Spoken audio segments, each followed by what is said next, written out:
السلام عليكم ورحمة الله. أتمنى أن انتوا تكونوا بخير.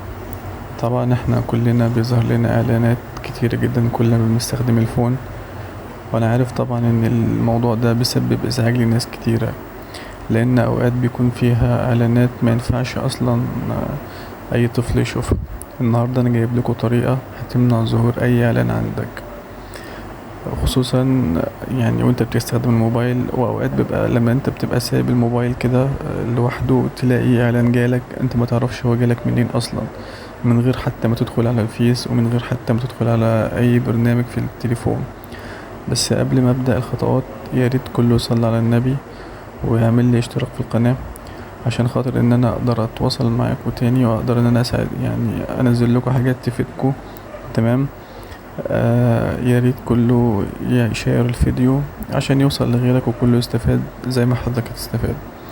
الاول هتدخل على حاجة عندك في الموبايل اسمها الضبط او الاعدادات، يعني زي ما هي ما تكون عندك، يعني سواء كانت الضبط او الاعدادات، وهتختار كلمة الاتصالات.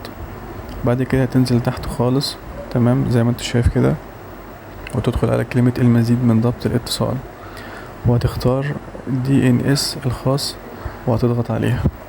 بعد ما تختارها هتلاقيها موجودة عندك يعني في كل الناس كلمة تلقائي أو إيقاف التشغيل. تمام، انت ممكن تلاقيها أصلا مفعلة عندك عند كلمة تلقائي أو تلاقيها إيقاف التشغيل.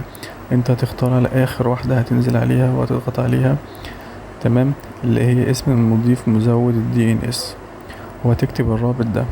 وبعد ما تكتب الرابط ده كده زي ما هو مكتوب في الفيديو بالظبط، هتعمل حفظ وهتخرج من القائمة. تمام، وبكده ان شاء الله مش هتشوف اي اعلان عندك تاني على الموبايل، ولا حتى انت فاتح فيس او فاتح اي برنامج او اي ابلكيشن، ان شاء الله مش هيظهر عندك اي اعلانات تانية مزعجة خالص باذن الله. بس يا ريت بقى لو عجبك الفيديو او استفدت منه اشترك في القناة وشير الفيديو عشان غيرك يستفاد. ولو محتاجين اي حاجة انا اعملها لكم او مثلا في اي سؤال اكتبوا في التعليقات وانا هرد عليكم في اسرع وقت. مع الف سلامة.